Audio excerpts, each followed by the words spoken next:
vamos a ver que la OMS en el 2015 hubo más de 10.4 millones de casos nuevos, principalmente en países en desarrollo. Vamos a ver que la forma más común es la tuberculosis pulmonar. Esta se va a diagnosticar por medio de la microscopía, que es pues para ver, que tiene que ver con las características de la bacteria. Vamos a tener el cultivo, que es para ver el crecimiento de la micobacteria en tuberculosis, y vamos a tener la Sevena, que esta es una prueba molecular que detecta el ADN del bacilo. Un ejemplo es que si una persona tose sangre, ¿sí? Y se le detecta pues sangre en el esputo, se le va a analizar en el laboratorio y se va a ver si es positiva, si es negativa. Si es positiva, pues se diagnostica como tuberculosis pulmonar. También entre estas vamos a encontrar la tuberculosis extrapulmonar, que en esta vamos a ver de que es tuberculosis pulmonar, vamos a ver qué es. Sí, aquí se va a encontrar pues lo que es la diseminación, si esta va a afectar lo que tiene que ver con los ganglios, los huesos y la pleura. Dentro de estas vamos a encontrar el derrame pleural tuberculoso, ¿sí? Y esta pues se va a diseminar pues, en los órganos como tal, fuera de los pulmones. Vamos a encontrar aquí la fisiopatología. Vamos a ver que una persona va a estar expuesta a la Mycobacterium tuberculosis. Esta va a entrar a las vías respiratorias y va a llegar al epitelio pulmonar, específicamente en los alvéolos pulmonares. Esta va a ser captada por los macrófagos y se va a ver tres escenarios que son uno, la liberación total, sí, completa de esa bacteria. Dos, la infección latente, que en esta se ve más que todo en niños y no produce síntomas, no produce tos, no produce fiebre, no produce síntomas, sino que está allí, prácticamente se dice pues en las literaturas que está dormido. Y vamos a encontrar la diseminación o la infección primaria. También vamos a encontrar de que si por ejemplo el granuloma, ¿sí? El granuloma, si lo vemos que si no se para esa infección, lo que va a ocurrir es que va a romperse, ¿sí? Ese granuloma y va a diseminarse a los ganglios linfáticos. Aquí vamos a encontrar que la bacteriemia es prácticamente infección en la sangre y eso se va a diseminarse esa bacteria a diferentes órganos y diferentes sistemas. También hablaba de que una de las consecuencias también que se puede encontrar en la tuberculosis es la ingestión por la leche contaminada o los esputos, pero no necesariamente se encuentra en la tuberculosis extrapulmonar, sino que se encuentra en otras tuberculosis. Es decir, más probablemente los microorganismos que están asociados a tuberculosis gastrointestinal no necesariamente son Mycobacterium tuberculosis, sino que puede ser Mycobacterium bovis, por ejemplo, u otro que se encuentra en ganado bovino. Bueno, ahora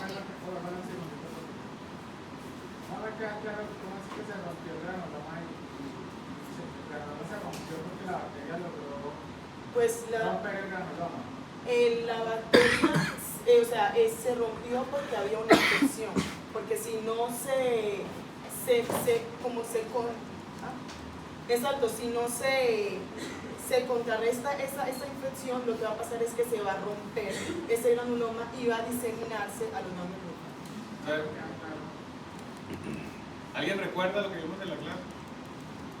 Los demás compañeros. O sea, yo te entiendo, pero que lo que más claro, porque si no, no puede quedar como Lo que pasa es que decía que los granulomas son una contención del sistema inmunológico para evitar que la infección avance. Pero si, digamos, hay un deterioro, digamos, en cuanto a la parte inmunológica, o si, digamos, la infección también prolifera mucho más, pues ella simplemente se disemina. Es decir, necesitamos estados de inmunosupresión para que ocurra entonces, más allá de que se rompa el granuloma, porque no es como una estructura pues hermética, sino que más bien que haya una desorganización en ese sentido y que permita entonces la proliferación. Recuerden que los granulomas suelen ser bacteriostáticos pero no bactericidas, es decir, la bacteria sigue estando allí, solamente que en un estado quinescente de alguna manera. Bueno.